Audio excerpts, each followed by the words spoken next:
back, everyone, to the Overwatch League. This is leg day, and I'm professional powerlifter Lemon Kiwi, as you can clearly see. For every set, my muscles grow even stronger. But speaking of strong Canadians, let's just get into this first match. Toronto Defiant versus the Washington Justice. My Canadians, I'm going to start them off. I got to be a little bit biased. Start us off leg day.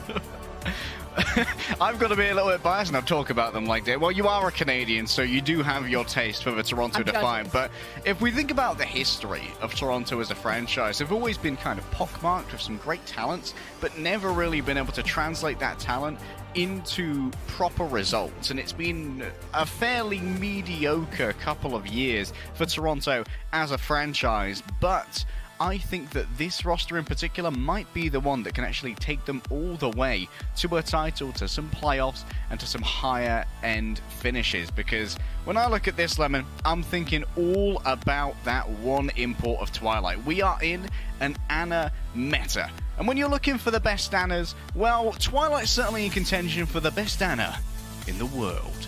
You can't be calling my Canadian team mid and then hyping up Twilight. Like, Twilight clearly believes that Toronto's the next big thing. How would you leave the Shock with a sound mind and then go to Toronto? Like, obviously this guy has big belief. If I'm gonna have the hopium, I'm going for Finale. This is a rookie on the squad. He was on Uprising Academy with It's Al. We casted a ton of him. Yeah, his career actually only started like 2 years ago, and he speed ran to Overwatch League. Finale is a flex player. Expect maybe some Genji, really anything out of him. But on the other side of the coin, quite literally, the Washington Justice, another team that wants to make a big redemption arc when it comes to the league. And I'm looking at this kind of rookie-ish support line, where Krillin is like a born-again rookie opener, an actual rookie. And Krillin, you better have your stuff together this season, because Vigilante is 17, turning 18 this year, and he's going for your spot. Yeah, Krillin's kind of a rookie in anything but name. Had 2 seasons with the London Spitfire, and I think probably played about 1 map between them. Decay and Happy, though, on the other side. This is where the Justice's bread is buttered. The 3-piece support DPS line of Decay, Assassin, and Happy is so well formulated for this meta, particularly with Happy being such a hit scan prodigy, that putting him on the legs and allowing Decay to try and finish off those kills with either an Echo if you want to go more in New York or potentially Outlaw style, or the Genji, as we've seen more ubiquitously be popular across the league. Yeah, Decay definitely kind of known for his hit scan, able to flex outside of it. But Washington, I mean, they're looking pretty good. Now, they missed out on one important thing leg day, and is that they have Opener on the team, but they didn't sign Closer. Can you imagine Opener, Closer as a support line? It would be goated, except the fact that it's 2 main supports. So this is why I'm here yelling over the game and not coaching anything. But we will be going into our first map shortly in this first of 3. It's Ilios kicking us off. One of the things that a lot of people are going to definitely be noting here, Lemon, is that Mag is out for Washington Justice. And Mag, as the desk highlighted, has had an incredibly impressive career on the Winston, despite Washington Justice last year not really living up to the amount of talent that was present on the team with their actual results. But Kalios here, more of an off-tank player. And I think that Ilios has been leaning towards a little bit more Diva, a little bit more Zarya. Yeah, we even see some off-tanks yesterday, like False and Punk. When you bring those off-tanks in, they're either, what I'm seeing the trend so far is that they're specializing in either Doomfist, or they'll actually bring out those off-tanks that they're actually known for. We even saw some Diva v Diva on Control, which is the only time you would ever see it there. But Muse sporting the Winston Kalios on the Zarya. Now, Zarya's playstyle preferring a much slower style of gameplay, hoping to scale up and live as much as possible. Muse is going to be diving real quick. Oh, Happy as well on the Widowmaker. We all know Happy is a bang-up Widow player, but the question is, how much space will Happy actually get to operate on? If Finale and Muse can counter-rotate Washington Justice and isolate Happy with very little peel being available for them, Finale's already found them, Lemon. Oh, Finale, how did he not hear those ninja steps? He is one with the shadows, and Happy is one with death. You got a 5 versus 4. Toronto Defiant, though, they get hit by a massive bionic grenade from Krillin, as it, well, you would say it injured Toronto Defiant on the approach. They still got the trades they were looking for, as we'll settle on the point to see how many people are left. I'm seeing Muse looking real healthy with the supports, and Finale real happy after that fight. Finale's feeling themselves a little bit here. Toronto Defiant have Muse able to try and collect quite a bit of this space and make sure that Washington Justice are scared to move in onto this point. Finale caught this time, is going to be pinged multiple times by Happy and potentially finished off by Decay, which indeed they will be. Oh, Decay gets zapped to death, tickled by Muse, 4v4. Now it's the duel of see if Hiso can have maybe a stronger impact than Happy at a distance as Krillin gets picked off by Lucios have been fragging out as of late. And Toronto Defiant did get a second fight and reached 35% plus. And now the question is, for Washington Justice, what do you leverage to try and flip this back over again? And I think that most people are going to look at this and say, hey, you need to try and get that grab into a good position. And how will Kalios be able to find a Toronto Defiant that's widely spread out and get them brought together for that grab is the question.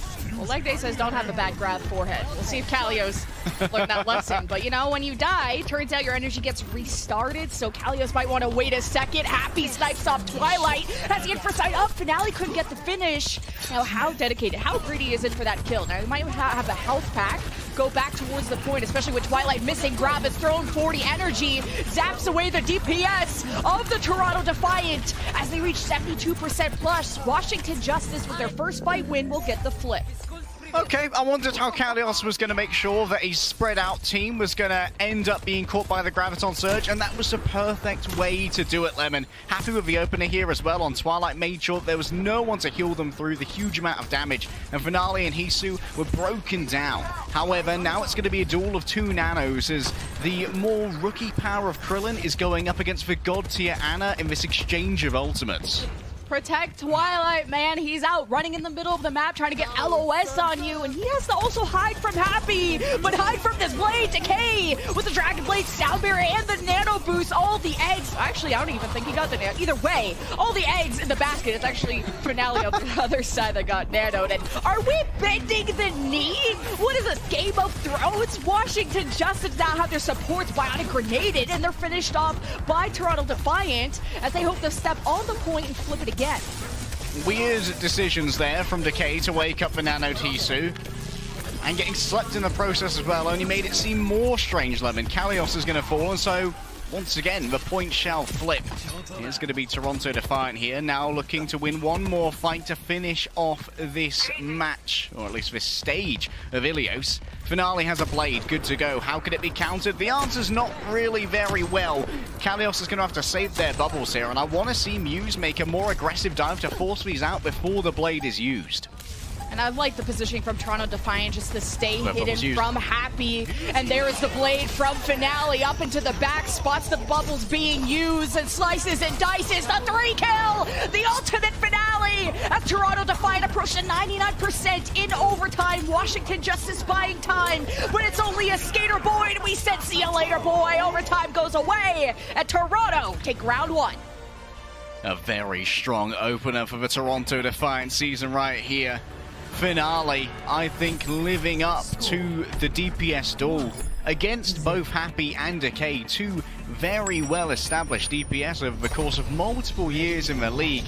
We all remember the bidding war that there was for Decay as they came from Chengdu Panthera over in Korean Contenders, and I believe was first picked up by the LA Gladiators, but it was very hot property, just like when we saw the same bidding war for Sparkle, but Paris Eternal eventually won. Toronto Defiant may have been able to pull a fast one here by getting Finale on the team, and Muse is certainly being no slouch. We know that Muse had a very good season last year with the LA Gladiators, and Toronto Defiant seem to have recognized how much value Muse brings to the table with their Winston. Continuing to do so, taking round 1, and they also adjusted their positioning away from Happy's Widow. Now he's happy to be off of that hero, now into something more consistent like a soldier, holding that high ground there with Krillin, keeping him nice and safe. Now the dive was already started as Happy and Kalios working together to go after Twilight, who's already been shoved around, stuff into the locker, the lunch money, it's gone. There's even a sleep onto the supports of the Toronto Defiant. Krillin is on aggro, but Washington Justice have lost now Decay and Opener. The clapback of Toronto Defiant just seems to be matching it up. But now the point is unlocked. Who's thinking about that point? Are we going to rotate to it? Krillin is down. Hisu making his presence known. And with the last stages of the fight gone, Toronto Defiant will cap. Hisu's kiting there was so good, managing to survive even while antied by Krillin. to allow him to continuously put down this additional damage limit was so important. And now, Washington Justice. Once again, they are swimming against the tide. That's a huge bardic grenade, though, forces everyone off the high ground. Muse, Chorong, and Finale made to bow down for a moment. See, Kalios and Decay were just getting ready. They were in slice range, and that's a bio to get Muse a little bit low as Finale bests Decay. And there's still an even fight, 4v4, as Toronto Defiant hope to hold themselves down against the happy nano-boosted guy who's close to attack visor. And you got a self-destruct from Kalios that still made waves of damage. So, Justice going to the point, Toronto Defiant resetting. An unconventional self-destruct there from Kalios, but I think the opener actually booped Finale into it, which if so would have been a massive play from the main support to guarantee that kill. And Toronto Defiant, they actually exit that fight having lost themselves their sound barrier. And this means that Happy's going to be even more dangerous now with that visor available because the countermeasures have been essentially already expended. Where is this Nano going? Twilight gives it to Hisu. Attack visor unlocked. Decay deactivated. Opener gone, and so is the rest of the Justice. And Justice has been served. Toronto Defiant now flipping the point again. I have no idea what happened to Happy in the back there. They did manage to pop their tactical visor at some point, but I don't think it was worth anything when compared to the nano visor of Hisu and Twilight. And Toronto Defiant just fully boneheaded W'd their way forward, knowing that any kind of damage that they could meet would be completely eclipsed by Hisu. Speaking of which, thanks observers, look at this. The big flank for Hisu's lease once again. Oh, but I'm looking at this Finale blade, but the sound wave from Opener bought them some cushion against this. Krillin wishes he had just slightly more love, and with only Lucio Yule's Justice are really gonna struggle unless there's gonna be a big old Decay blade coming. Happy's getting his head beaten by a ghost. Let's go zoom in on the point, though. I'm seeing Toronto Defiant just trying to bunker down. He got a Primal Rage Muse, giving some backclaps to the other team. Washington Justice, once now they have Krillin back, they can think about this blade. Decay, real close. Let's let this anti-heal wear off for a second. Toronto Defiant hoping to flip it. The time is now. A big bio from Krillin opens up this fight. Decay still hunts down Chorong, and Toronto are down 2 as the Justice hope to take this fight on the objective. Chorong there, unfortunately, deciding to play the corner, and that wasn't for the best one. Oh, no. Oh, Twilight is such a Chad. He does not care. He's like, yeah, we've lost this fight, but I've got to make sure that Kalios does not feel like he's any good at Overwatch. Well, you got Leg Day laughing like Junkrat. You know it was a meanie play, but Toronto have capped it 99. Overtime about to go away. Justice touching the point. It's Kalios on the Doomfist. There's a chance for them to win and turn this fight. Krillin with the nano. Happy close to the attack visor, but we're seeing Hisu just absolutely unload up the objective, making sure the Justice can't keep this going any longer than they have. Kalios too late. No more pizza.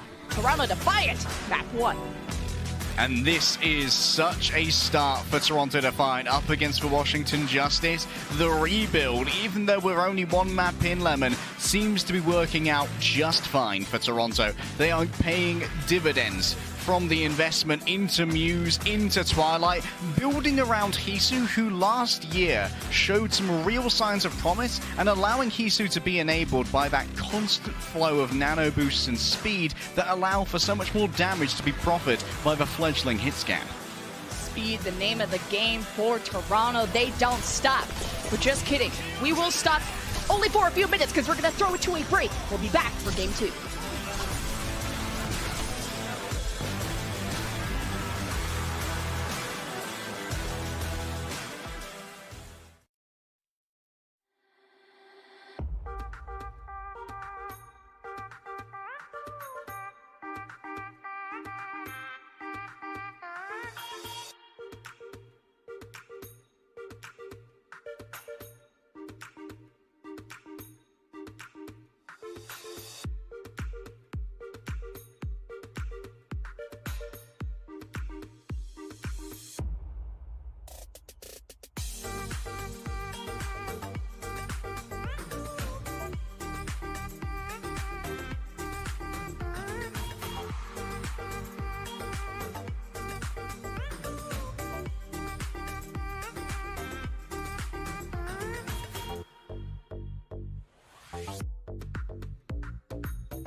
한명씩입니다.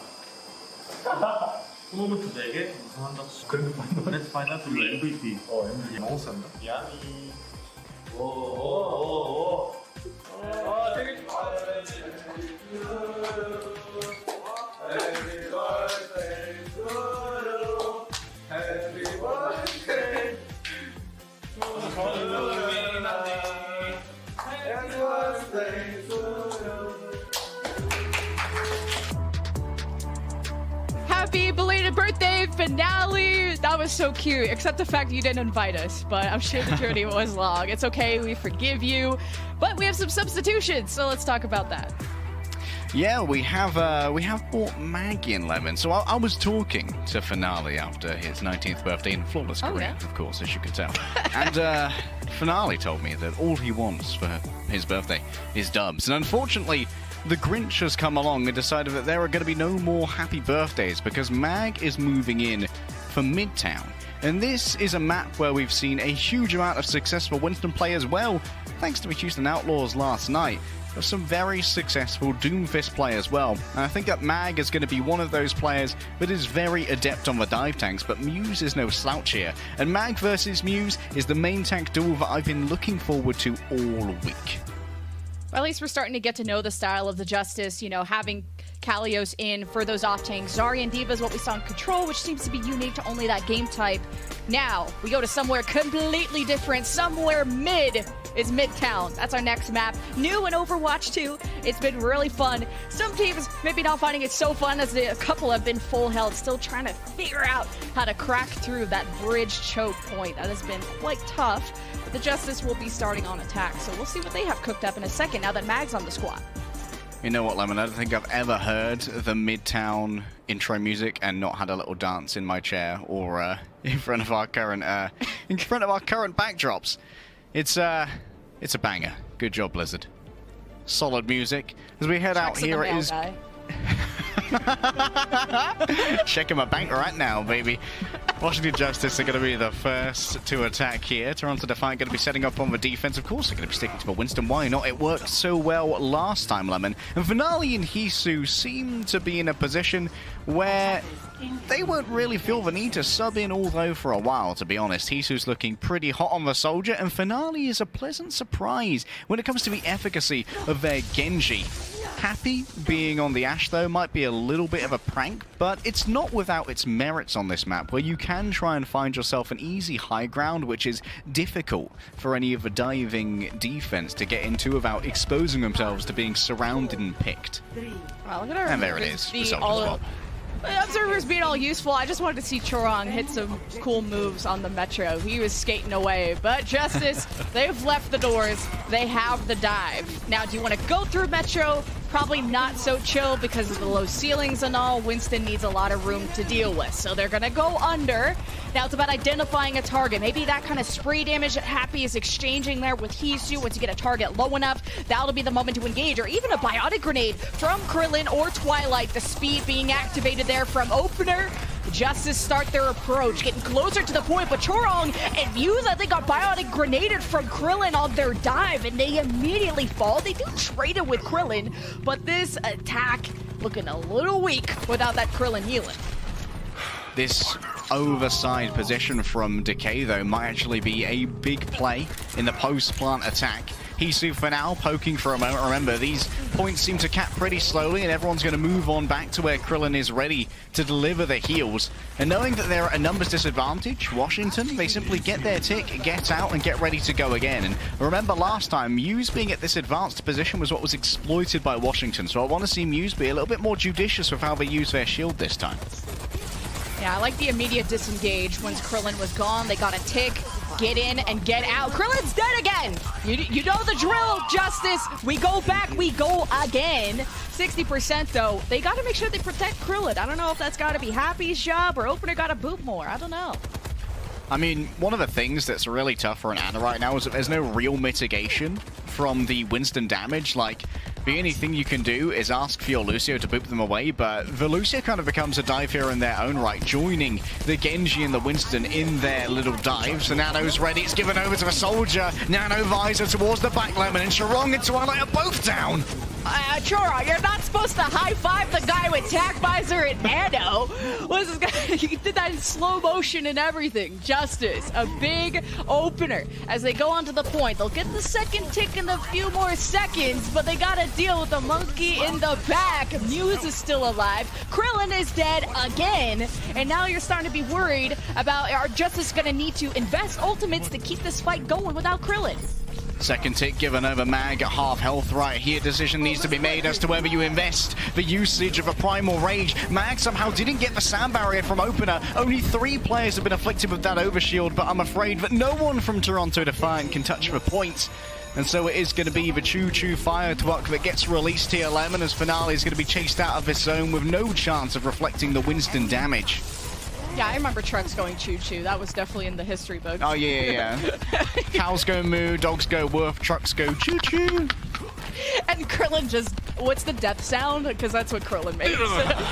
But it's honestly not his fault. It's been really, the focus fire from Toronto is really good. Washington Justice also committed ultimates, like the Primal Rage and the Sound Beer, which is what they had to do to make sure that fight was winnable with the less resources that they had at that moment. Now, the truck is rolling. Toronto Defiant on the high ground. I'm seeing Decay versus Finale. Finale is a little bit different on control, and you know DK, he won't be happy about that. Let's see if we'll see a Nano Blade or not. As Twilight gives it over to Finale first, the trigger is pulled, and opener is closed, and no one else dies. I guess that was quick. Yeah, Washington Justice decided, you know what? I've read this from a mile away. I smell trouble brewing, and I do not wish to stick around on Finale's wild ride.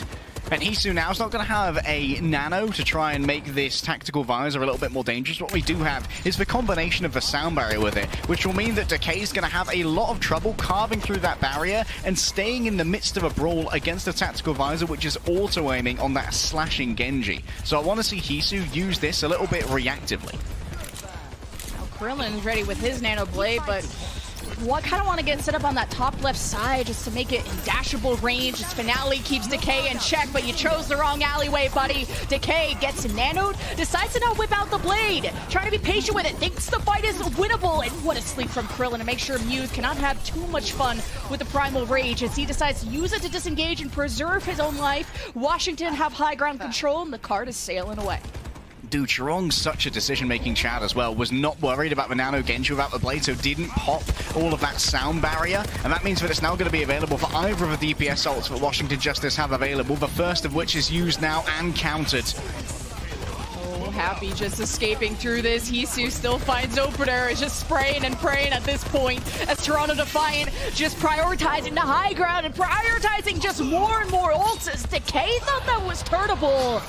I don't know what he's seeing. I'm seeing a totally different game, but Toronto at the back of point B just have to kind of stabilize because Washington did get a few trades, but no one's really committed forward yet.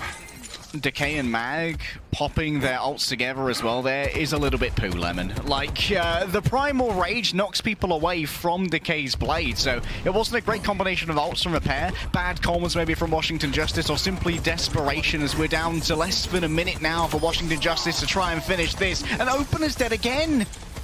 Wow. Without the sound barrier too, that might have been a big winning condition, but they're working on that Krillin Nano. You just got to make sure Finale can't farm up too much, because I'm really thinking Toronto Defiant have the advantage here with Nano Blade coming up, but see, it's about vying for high ground control. Mag's going to make the call when to jump, and man, Toronto Defiant are in deep. Twilight's all the way at the back, as you can see, and it's really who's going to initiate the fight first. Opener has rejoined, and Muse is giving a little bit of a safety here to Finale. Mag has the blade. Finale, I'm afraid your blade is nothing, mate. Oh, well, at least Mag got some of the love, and so did Muse with the Nano, so yeah, Finale just exploded. He'll be back on the Tracer. 8 more seconds for the Justice to capture B, and Toronto have their backs against the wall, and Muse flinging his body around. At least he's making some space, but he's low himself. Toronto Defiant come out of these nook and crannies to help Muse, but it's too late. Traded back and forth, no tanks for the defense though, and 1 meter away for the Justice to cap, but it's overtime, and I'm not seeing any light at the end of this Toronto Defiant tunnel, but East is on the flank with Tac Visor. He gotta hide behind the cab or the truck, whichever one. Toronto Defiant are flipping this fight. Did you see Hisu hit that rocket there on Happy? The man, the myth, the legend on the legs. What a flank from Hisu, what a position and a power play that Toronto Defiant leveraged to wipe Washington Justice off of that car in a tragic fight that should not have gone their way. Hisu has shown why he was the survivor. In the Battle Royale of Toronto Defiant, Hisu was the one who got the chicken dinner. And maybe a second map win here, if they can outdo the distance that Washington Justice have presented. That fight made entirely winnable by that Hisu flank, and the only one that could have answered that was Mag, who went down in that fight. So really, Justice had no answer but to hide and hope the Tac Visor was going to expire before they died. But Justice not achieving point B. It'll be up to Toronto Defiant to see if they can match that pace. And if they do, they'll go to series point. The entire desk predicted that Toronto Defiant would be coming out on top. And they said that the question marks here were about the Washington Justice support line. And I hate to be a cyberbully, Lemon, because I am notably a nice guy. But Opener has been dying a locked as a first pick. And we could say the same with Krillin, right? When they're attacking point A, Opener and Krillin were consistently found either out of position or the aggression of Washington Justice was leveraged to make sure that there was never a fight where Washington Justice could clearly fight with two supports in action. And that's one of the huge boons Toronto Defiant have had at the moment, being able to take out either Krillin or Opener before the fight begins in earnest. And you saw just the defense of the Justice getting a little bit of damage into the spawn room doors, and they escape through the bottom side, but that means Toronto Defiant will have control of Metro, but it seems like they want to go down under and see what kind of backline target they can dive onto. Muse gonna make that call, lays the bubble right in the middle, and Mag has jumped into the backline and found two, while Decay sleeping on the job. This is a disgusting dive from the defense. Krillin slept in the middle of everyone right there. Oh, that's Krillin. Yeah, Krillin got slept and then bounced on by everyone. Absolutely slapped. Someone get this man a Sensu Bean, a therapist, and a cuddle, because he's going to need them. Toronto Defiant now at full force. Have given Krillin a little bit of time to return to the fray here, but it does mean that Twilight has an advantage in building towards that all-important and momentum-shifting nano boost.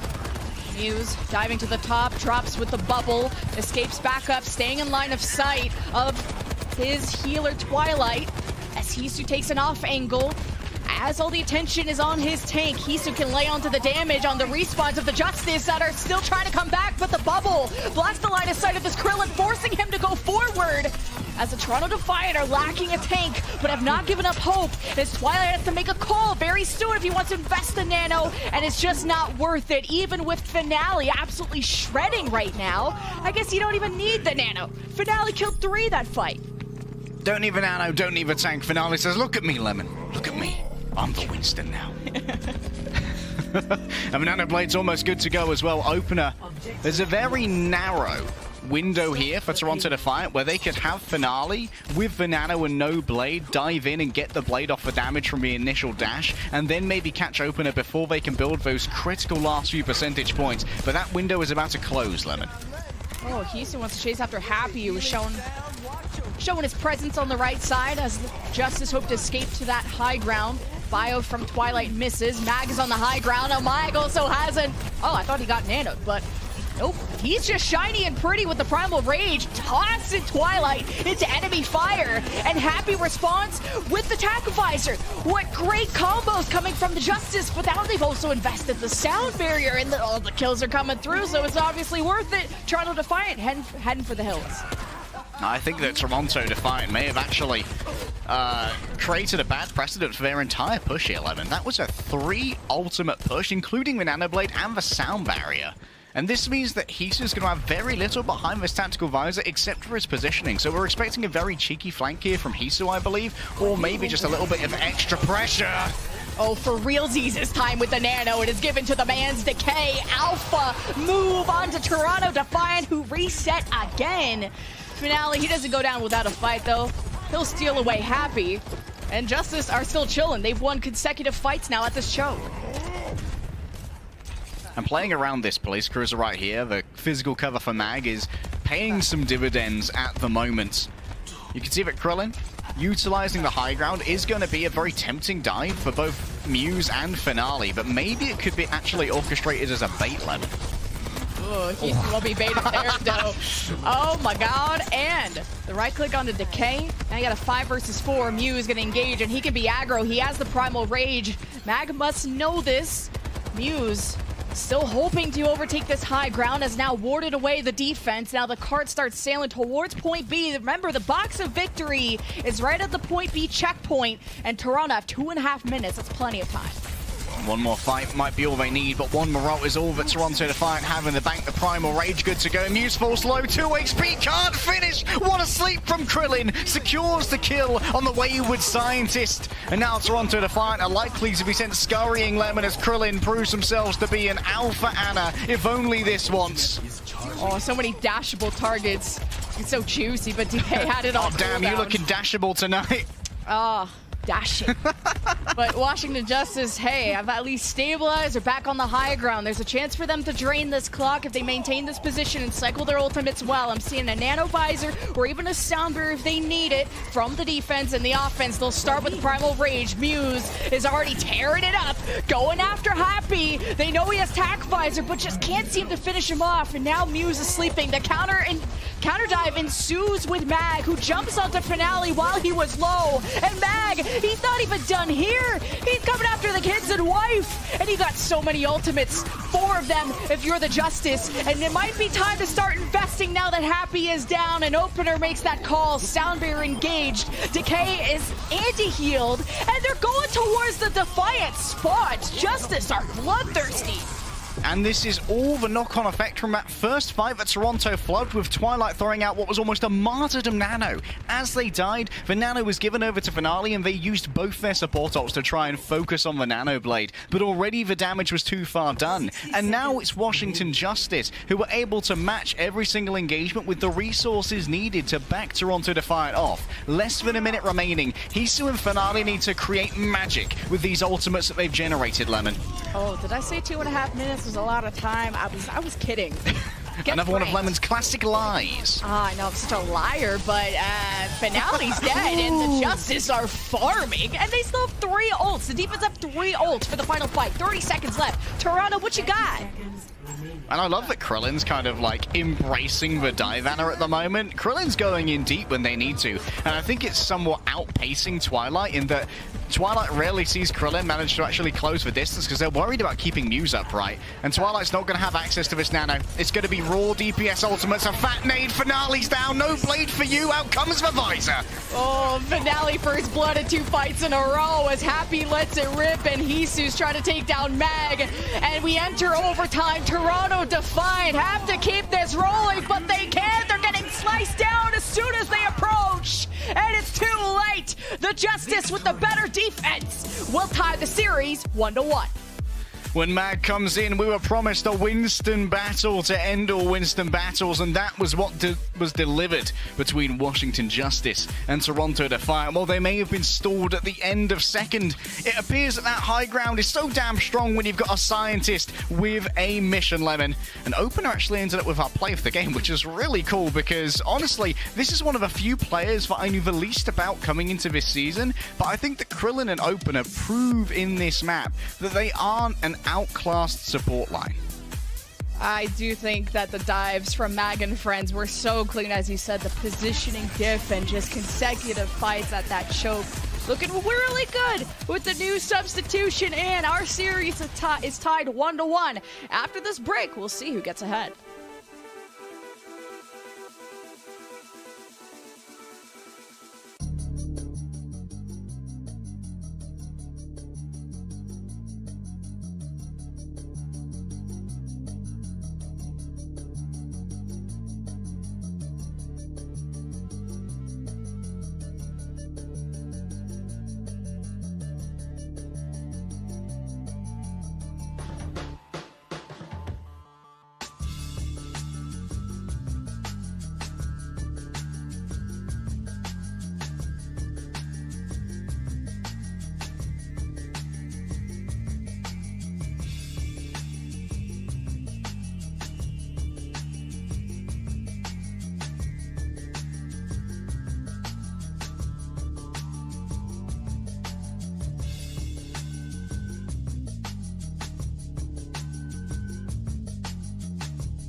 Guess who's back? We're back from our green screen closets, but I'd rather be here. Washington Justice HQ, the fans at the watch party, liven it up after that Midtown win.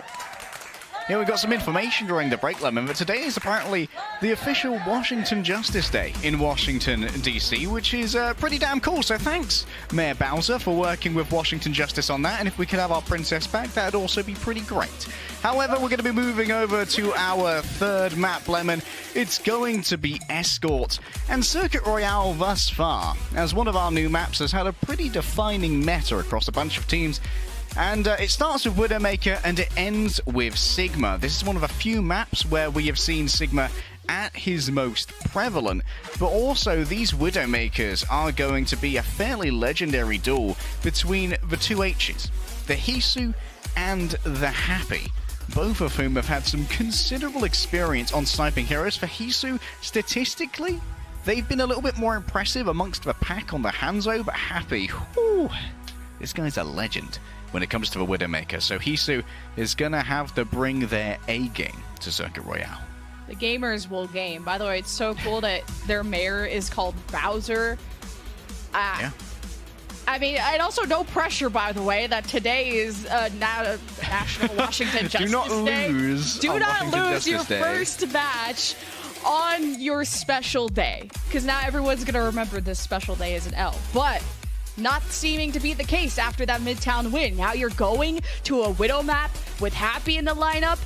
I'm all smiles. And now that Kalios is back in, this is telling me it's a Sigma angle, as you said. And why Sigma over, I would say, any other shield tank, being, you know, Reinhardt in this case. But as everyone says, last her a nice shield. It's just Sigma has the flexibility of replacing the shield, repositioning it to deny these lines of sight for the defensive Widow, who's going to have a lot more options as to where that she can position, whilst the attacking Widow on circuit, it's a bit of a tougher time. You're very limited. When we were casting a Circuit Royale yesterday, Lemon, between Vancouver Titans and Boston Uprising, the main differentiator between those teams was actually what support they were using. We actually saw a lot of Zenyatas here, because Zenyatas are really good at helping to break the Sigma shield, because they put out a lot of DPS on those barriers, which allow them to be broken sooner. But the second support was where we saw a little bit more variance. Some teams preferred the Brigitte to get up close with the Sigma, keep brawling and keep that Inspire up, and others preferred the Baptiste, so they could stay further away, try and negotiate themselves away from Widow sightlines, and still deliver maximal healing to a single tank on the team. And these single teams need your support in chat. Use hashtag #RiseTogether if you are fans of the Canadians of Toronto Defiant, or hashtag #JusticeFighting. And you look really legit on Twitter using that, because there's a little icon that appears with the hashtag, and they need all the support they can get. Happy versus Hisu Widow. We're like teasing it, but imagine they just don't go Widow. That would just... if they both go Soldier, I'm going to be very, very sad. At least Happy's on Widow.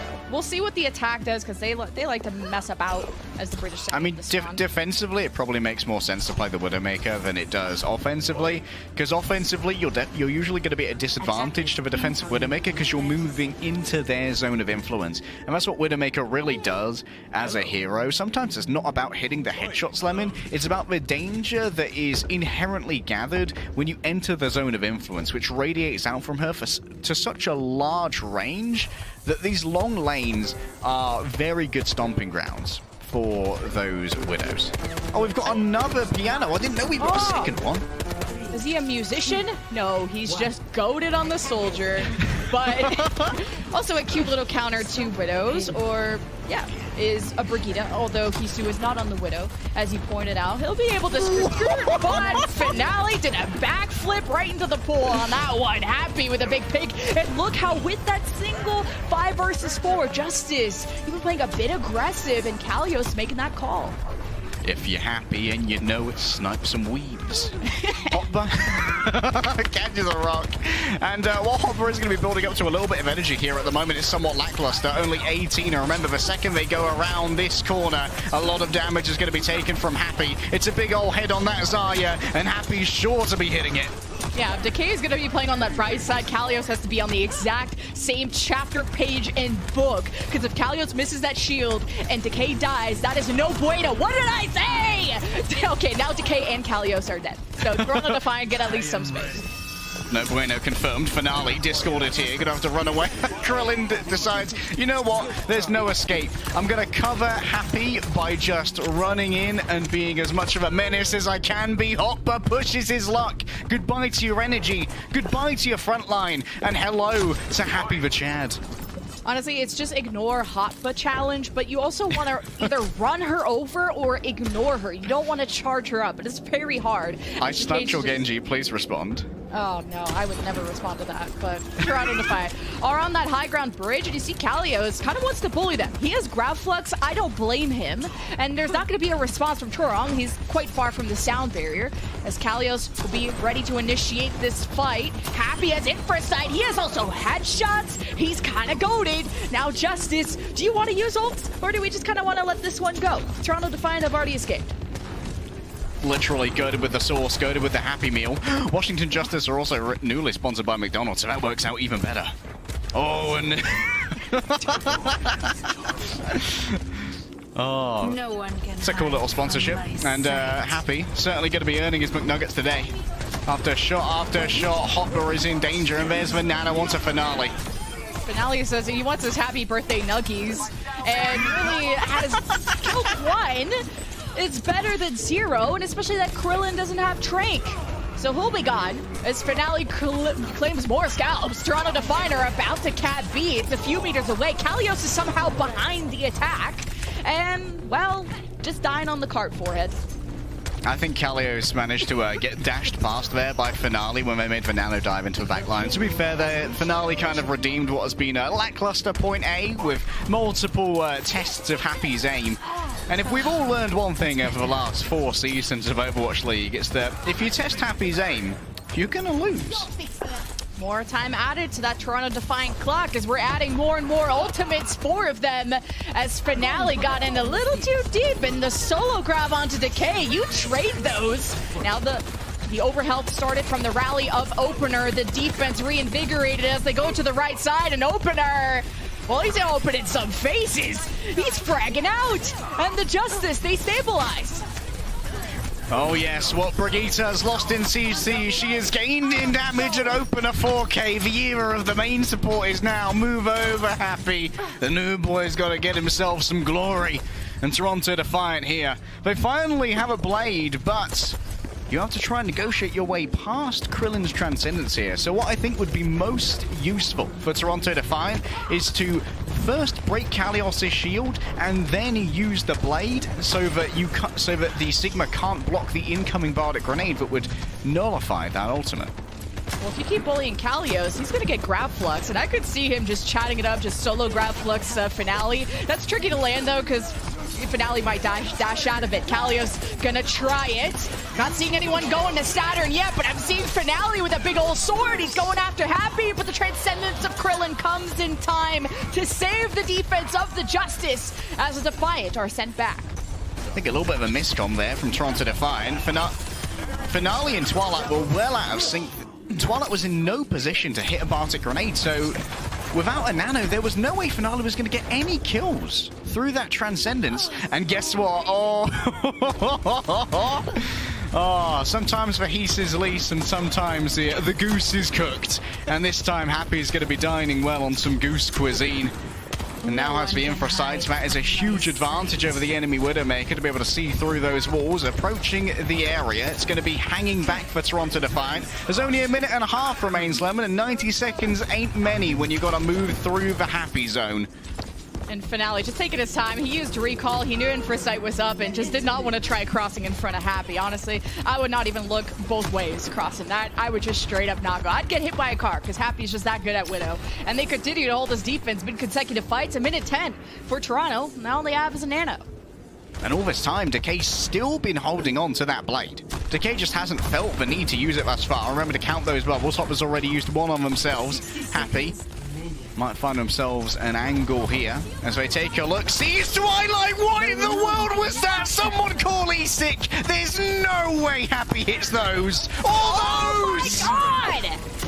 And, okay, the Zarya's cool, but she got a lot of health. Okay? Sheesh. Are we gonna be in someone's YouTube video? Do I gotta shout out my mom and my channels? I don't know. Happy. You're cracked. Oh, I can't imagine what it looks like in the Washington, D.C. watch party right now. I'm an ocean away, and I'm losing it. Hisu over on the Sombra now. No, I ain't taking that Widow duel. I'm scared of Happy. That guy, he scares me. Finale's dead. Soon, Velucia will join them, and Hopper's been nanoed. You gotta do something with this front line, and Hoppa needs all the help he can get, especially with Finale gone, and Decay is gonna send more to the Shadow Realm. The last fight for Toronto. 3 seconds remaining. Chorong will get the touch for overtime, but who else is left? Finale joins the party, and he gets thrown powerlifter style, but Kalios is discorded and can't really do much without friends. Now can we? Toronto Defiant at least get some space. Decay there with the zoning blade may have got a little bit more value out of that if it actually got a touch more aggressive. In the end, they just end up dying with only one player having been killed, and that was Twilight. Hopper now will be able to combine the Graviton Surge with the Pulse Bomb from Finale. Happy goes up high, but everyone's cowering in their foxholes. I ain't showing my head while I know that Happy's about. You'll know the rules. We have to finally see some Sombra. I don't know for how long, though. Overtime, Hotbutt throws the grab. Sound Bear, Toronto have to dump everything, and the kitchen sink. The Pulsar into the grab, countered by a simple transcendence from Krillin, who obviously wants to keep a spot on the squad, as Happy domes away the competition, and the Justice about to sweep away this payload, and it's only Finale left, and the Tracer swap. I don't know, Chief, but I do know Justice have an incredible defense. However, this is a little bit more winnable than Toronto Defiant thought it might be when overtime started, Lemon. Because there was a very real world where they get held at about 1 meter of progress on the first point. And once again, we're having to contemplate what it means to defend Circuit Royale. Because we're seeing teams, in my opinion, garner a little bit more success from trying for 2 fights in all of these zones. And I think that Washington Justice kind of realized that after they lost first. They just got ran over in the second fight. They lost Decay first, I believe. And after that, they spent so long disengaging that there was no real chance for a solid disengage, because there's a huge lack of cover and you're easily chased down as you try and make your way from that first fight. I want to see a lot more teams lean into taking 2 distinct fights without a disengagement phase on this first point of Circuit Royale. Justice just have a really good understanding of the maps in Overwatch 2. I mean, you think about how we casted them in Midtown, their positioning on the top right high ground of the bridge, and how they were winning consecutive fights off the mag dives. He's dabbing on him, Lemon. No. What is this? And then here on 2019? And in Circuit here, the same thing. They had Happy on the left staircase. They had control of the high ground highway. And then right side, whenever Toronto Defiant had ults, they used a Krillin Trank. I mean, Toronto Defiant tried everything, including the Finale Tracer, but he's back on the Genji. So we'll see if this is a little bit more even. So Open is a little bit exposed there for just a moment, but in the end, there isn't really enough DPS to stop them. Happy might have a Genji cornered, but Finale's able to easily escape this one. The body shots don't quite connect, but Krillin elsewhere has found Hisu. Oh, Hisu down. Krillin with the frag. 5 versus 4, and Hoppa won't get out with his life, not able to conserve that energy whatsoever. And that's where, when you're a Zarya, sometimes you do just have to play for your own life, but resetting with the team also just as good as Justice get to move forward. Rolling on forward, Decay here. Oh, what a wonderful drop down. And Krillin with the finish. Excellent pinging and communication there from Washington Justice. And Krillin knew exactly where to put those orbs. Now Toronto Defiant, they are giving the bubbles over to Hisu. Hopper has decided that Hisu needs a little bit of help to win this stall. And to be honest, they might be right to think so. Oh, point B, right around the corner. Happy versus Hisu. Hisu looking for a target, is getting pings over to on the statue side as Finale dashes around the corner, maybe trying to take positions around the Justice. Oh, you got to be careful if you're Chorong, just jumping around when Happy's scoping you. Meanwhile, around the corner, Hisu is around tree side, and Justice just have a front line that is really bulldozing forward, and Toronto Defiant aren't really getting the picks to sustain. Yeah, Toronto Defiant are not finding any holes in Washington Justice right now. They're only really getting kills when Washington overextend and make mistakes, and even Twilight here getting the bad spawn easily camped. And remember, that Ana, she may be powerful, but she doesn't have his mobility and speed, so it's going to be a while before Toronto Defiant can make a fully fledged re-engagement with their Ana at their back because of the sightlines just a workaround. Banana Blade might be what turns this around if Twilight can land a nade to nullify this Transcendence, but the cart's almost already there, Lemon. It's do or die now for Toronto. Few more. He's still at 4 minutes and Decay starts the blade. You have the grab flux, everything being thrown, and Toronto never got any space to touch. The Washington Justice can continue to celebrate as they take a series lead. Hey, that's a nice nano blade you got there. Would be a shame if you had to use it next game instead. Toronto Defiant simply cannot reach the cart in time. Washington Justice playing the pace here just perfectly. And once again, it's been such an impressive display from both the veterans and the newbies on these teams. Opener had a great performance on the Brigitte, a hero which a lot of players are doubting the power of right now. But Opener says, no, man, you're just playing it wrong. We're also seeing like some cool substitutions from Washington of just Mag and Kalios and back and forth. And it's working out, and you're not seeing kind of a big shift in play styles. You're not seeing kind of these big adjustments. But after the break, we're going to find out if we're going to see yet more substitutions, or will Toronto force a Game 5? We'll find out after this.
time for pulse-pounding action. It's time for gear-grinding gaming.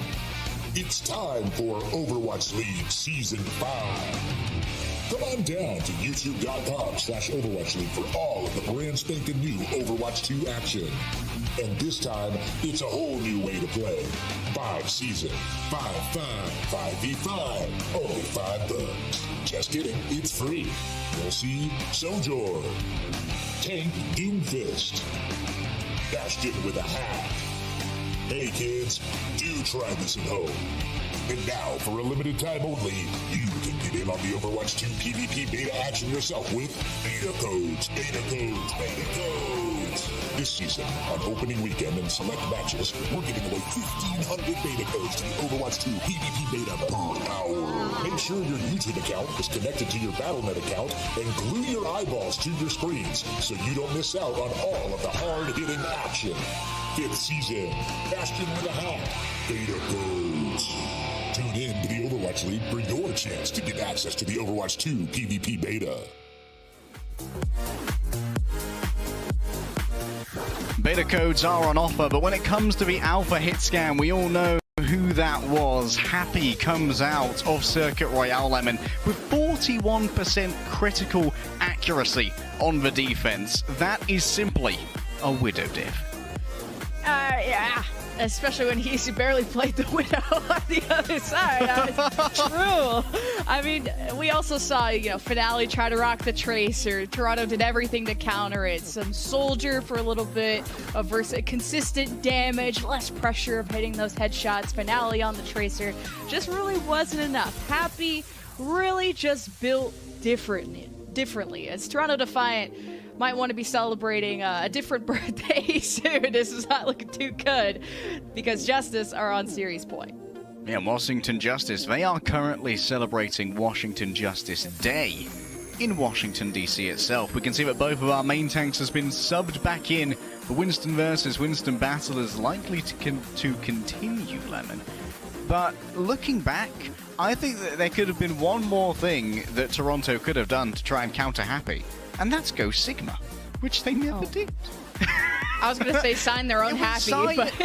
it was Xayah all the way down. And to me, that's a little bit confusing. I think that that's maybe showing a lack of adaptability in-game itself. Like, they probably scrimmed that. It went fairly well, but they likely didn't scrim against a Widowmaker that was dominating as much as Happy was.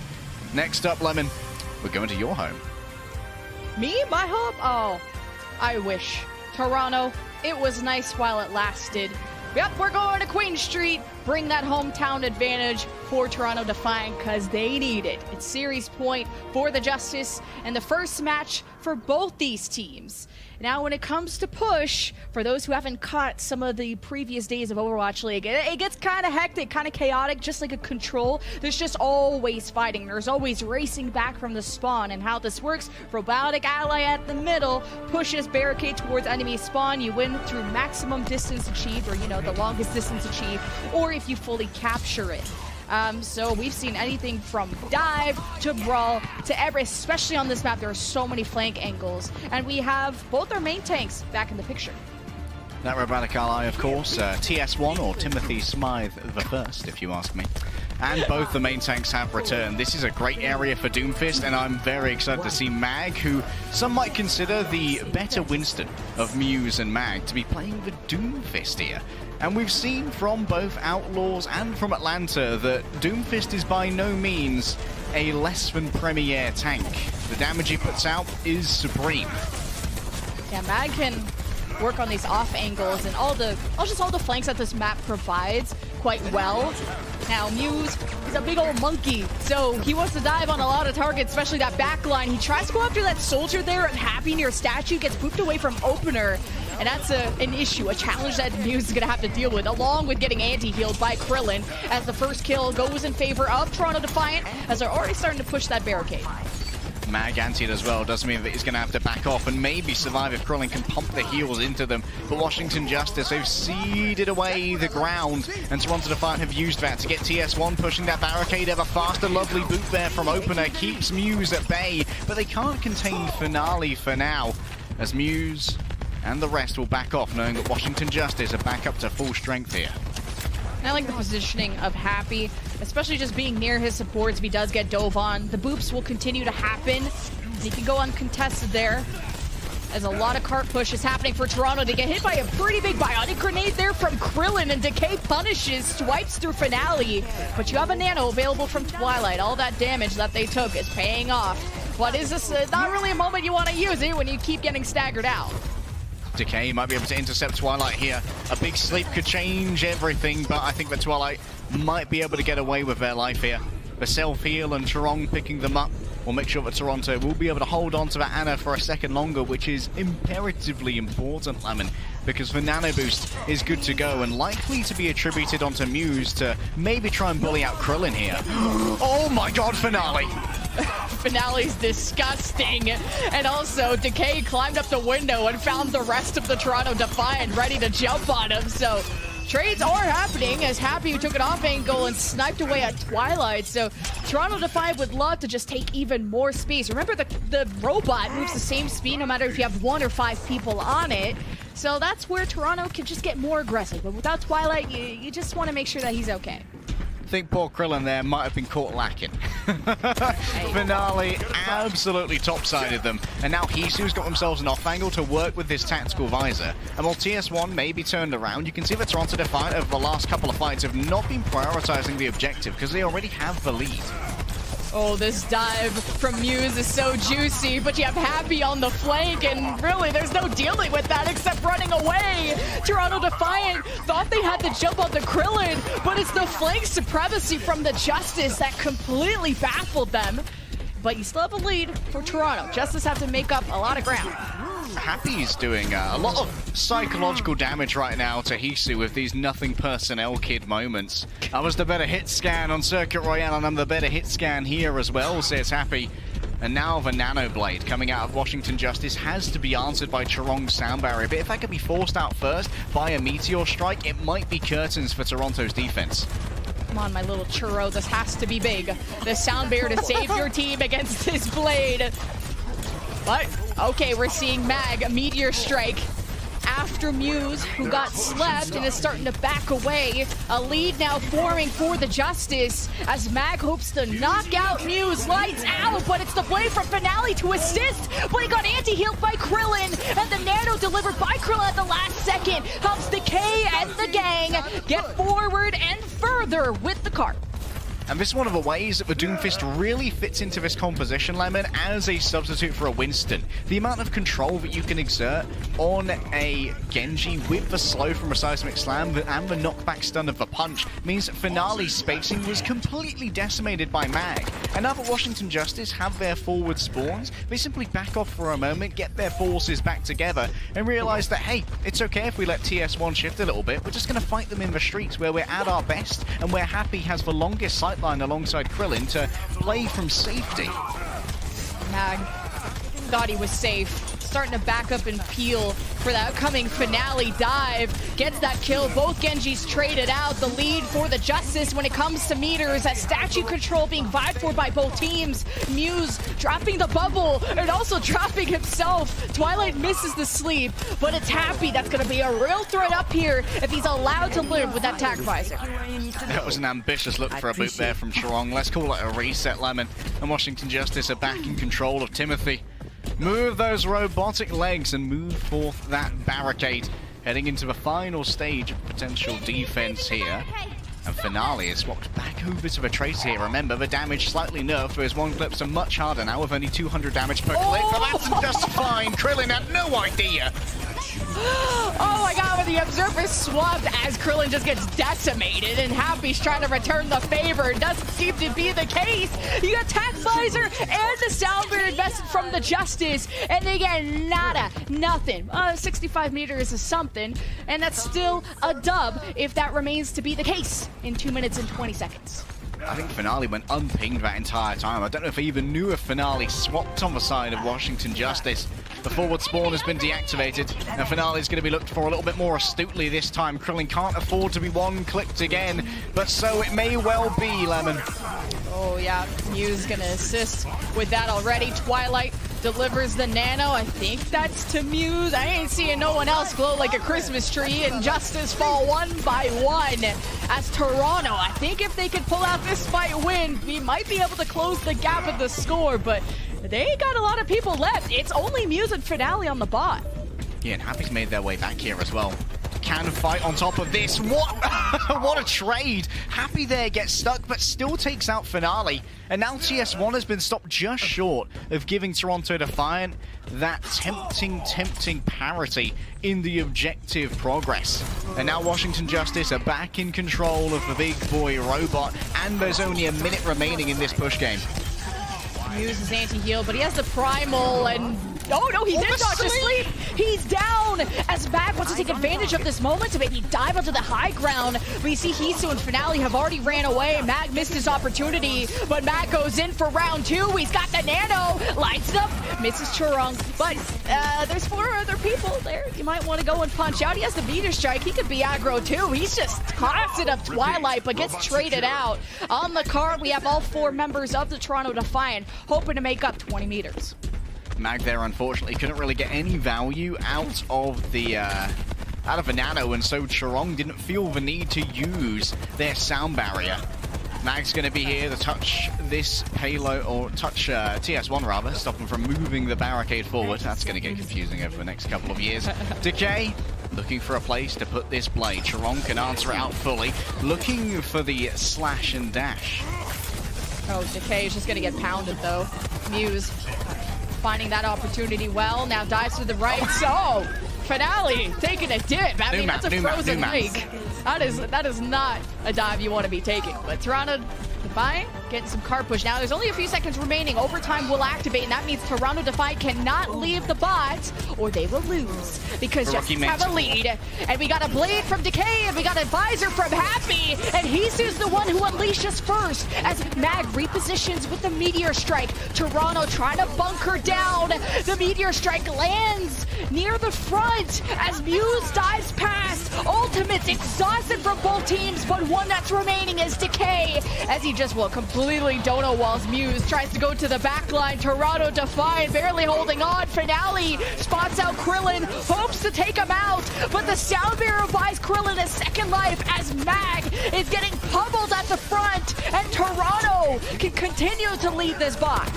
Toronto looking to purchase themselves a 5th map here on Washington Justice Day of all days. Decay's still alive, the dash through does the damage, and guess who's getting in for a bit of a brawl? But Krillin, I'm afraid you haven't got the protagonist energy, man. This is a B-tier arc at most, as it is going to be a quick scratch and a quick pause here for Timothy.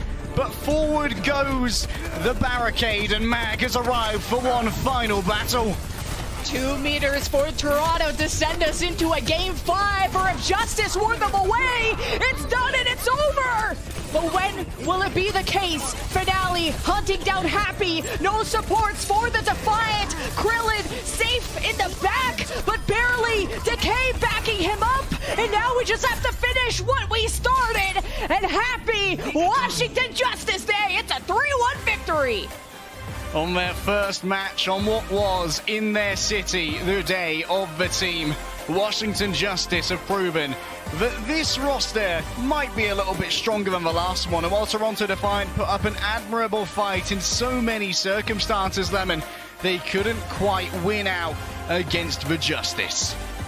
Oh, that last fight was so scrappy, but Toronto losing, healing, and especially, I think they might have started the dive too before their supports got fully back, and even through the Moira swap, not enough speed, but it got so close. Toronto, I mean, you had the hometown advantage.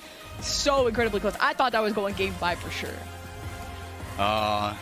If only, Lemon. But while we may lament the loss of map 5, what we can celebrate is our player of the map, of the match, and you guys know exactly who it had to be the second that Circuit Royale happened. Our player of the match has got to be Mr. Happy.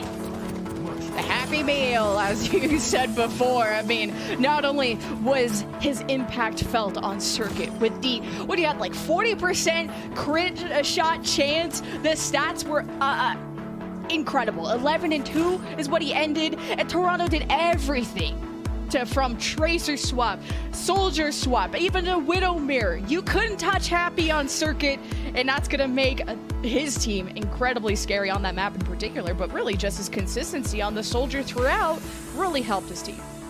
And this is one of the things that's going to make Washington Justice the most scary for this coming tournament of the kickoff clash. If Soldier remains as relevant as he has, Lemon, Happy is going to make Washington Justice bloody terrifying, especially in conjunction with the Mag Decay Dive, who have been together on this team for quite a while now, and it's allowed them to build synergy when it comes to the overall formulation of these dives. Well, your Preds are just in the toilet, folks. I don't know what to say. At least the desk's Preds. Everyone is predicting the Toronto Defiant. It really was an incredible match. Washington Justice coming out ahead. All types of upsets. Even everyone predicting the Dallas Fuel yesterday. And then Houston Outlaws. What happened?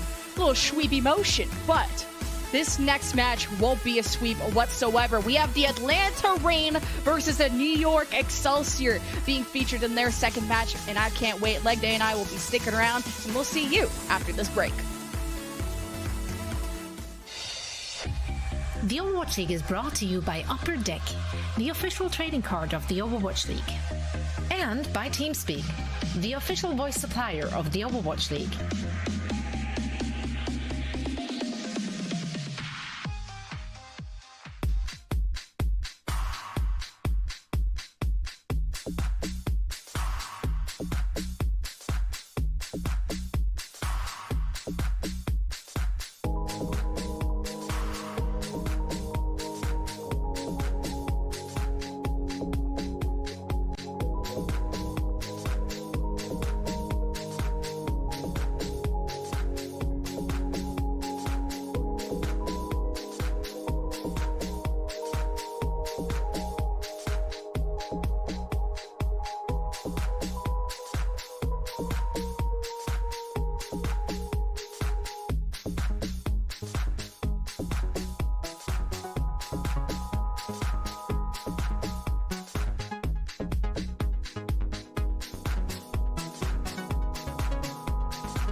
Hello and welcome back to our Watchpoint game break. What a game for the Washington Justice, and what a day for them to win, because the mayor, Bowser, declared the May 7th Washington Justice Day for the city of Washington, D.C., which is awesome. Also, it's called Bowser. Clearly, He's a gamer. Absolutely, 100%. Yeah, I think it's really cool that the city itself is recognizing Overwatch. Yeah, no, that's fantastic. And yeah, Washington Justice made a good point why they should be recognizing them as a great team. And I mean, it looked a little shaky in that first map. I felt like Washington Justice just looked very indecisive. They were slow. But then they ramped it up, and then they started looking really, really unstoppable. Costa, I mean, Happy was definitely a standout player. What else do you want to highlight here? No, I agree that they had that slow start in the first map. I'm like, oh, here we go. All of our fears of the Washington Justice are going to come true in this season. But once they got that full hold on Midtown, on their defense, on that second point, it really felt like they gained that confidence, and Happy just came alive. Really just showing his strength on any hit scan hero and making Widow look viable in Overwatch 2, because it's very hard to get that space to be able to hit those shots, but Happy made it look easy. So I think the Washington Justice, with that Decay Happy duo, are going to look really good this season. And also, it's Happy on Widow. Yeah, I mean, that was just a joy to watch. Essentially, he had to force Hisu off of Hisu's Widowmaker. Hisu then had to switch over to the Sombra. And that's like that alpha moment as a Widowmaker. If you make the other Widow switch, then you're inside their head. At that point onward, there was nothing Hisu could have done to come back from that. The shame is just too heavy, But no, jokes aside, Toronto Defiant, though, I do want to talk about the high and low lights on their side. Costa, why do you think they started to kind of crumble in this series? What gives? It felt like at the beginning they were able to have all the space that they wanted. Washington Justice was playing a little slow, but as soon as they started getting that aggression and Decay started getting that space on the Genji, it felt like Finale started falling off, and it felt like Finale didn't have the space to get that those big plays he got in the first map. This map, New Queen Street, was the best time we've seen New Queen Street. It had an awesome push mode. We actually had an overtime push, and gave me excitement to see more push in the future, because Toronto were this close to getting it. The spawns were coming in from the Washington Justice, so crazy match. It honestly could have gone either way, but I'm excited to see the Washington Justice performing at a high level. Yeah, I mean, chat was right, I guess. It was still a close match, even though the end score doesn't quite indicate it, but that could have been for either team. However, it was the Washington Justice who really ramped it up in this series, and I can't wait to see more from that rosters and from those players. Now, we do have another banger of a match coming our way, and that is, of course, the New York Excelsior going up against the Atlanta Reign. And we already previewed that match heading into today's show, but very quickly, let's summarize it. Atlanta Reign, they already have a W underneath their belt. Are there any adjustments either of you want to see from them for today's match, or do you think they can keep on rolling out with what we've seen in their first one? I think with such a short turnaround, you're going to need to play to your own style, because we don't really know what works. I'm curious to see how the New York Excelsior Echo play from Yaki, is that going to be a problem for the Atlanta Reign, and are we going to need to see adjustments? Because Nero was very good on that Genji, Hawk was very good on that Doomfist, but from what we saw yesterday for the Dallas Fuel, could they run into issues in a clash of styles? We'll just have to find out. What I want to see is Gator Orisa. All right, that's it. We keep harping on that. I mean, eventually it's going to happen. It's just a matter of time. Once, exactly. Right? Well, but again, according to Frito, it's never going to happen. Let's roll it back on his prediction to distract from all our awful predictions. Yeah, we'll just I hope blame this him is every working. time we don't see a risk. Yeah, I think this is, and he's not here to defend himself. Please don't tweet at me, Frito. I'm sorry. Either way, I'm super excited for this match. I'd love to see those two teams go for a bout, and they are basically ready. So for all the action, we once more hand it over to Lemon Kiwi and Leg Day. Thanks so much, Zoe. And I'm sorry, Danny, but Gator ain't starting. It's our boy Hawk for the Atlanta Reign, and with a W under the belt, why change if it's not broken? New York Excelsior on the other side, too. This is going to be a good match. New York have their own interpretation of the meta, but let's start with the Atlanta Reign Leg Day, because we're very familiar with some of these names. Yeah, we're dealing with two teams here, Lemon, that have very much built their identities in this meta, and you and I are intimately familiar with so many names on the Atlanta Reign because we've been attached to North American contenders for so long that the second the Ultraviolet and OG managed to get picked up as a duo on Atlanta Reign, you and I were like, okay, that's the team that's probably winning North America this year. Everyone else can just sit out. You can just sit out and wait because Ultraviolet and OG are simply built different. And I am waiting for the day when Venom comes in to play their meta-defining Tracer. But the thing that everyone was talking about on Atlanta Reign the last time they played was the Nero Genji and the Hawk Doomfist. The first Doomfist that we saw in the Overwatch League post rework into a tank, no longer a DPS. And Hawk, who's got some pretty spicy aim, had a really good understanding of how to rotate those Doomfist cooldowns to be a real menace in both the front and the back line.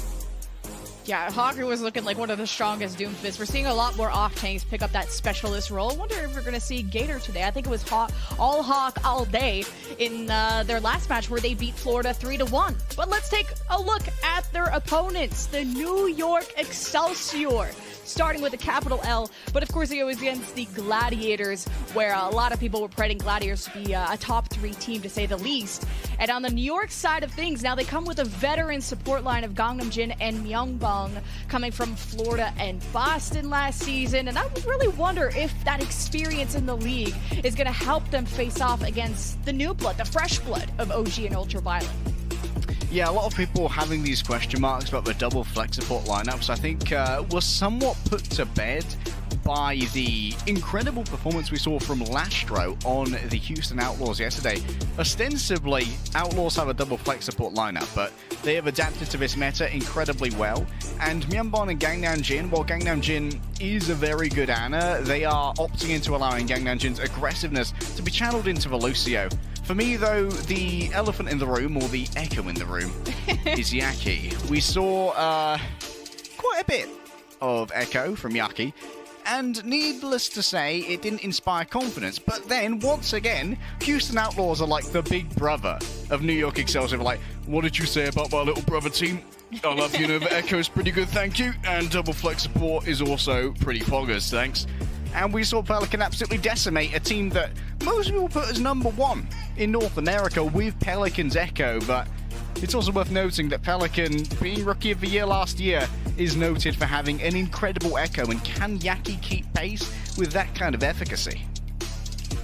And right by Yaki's side is Flora. Still a young one in my eyes, kind of like the punk syndrome of just, he always looks young, and now he's grown up to just be much more of a confident person. You know, back in the day, leaning on the leadership of his team, and has now blossomed into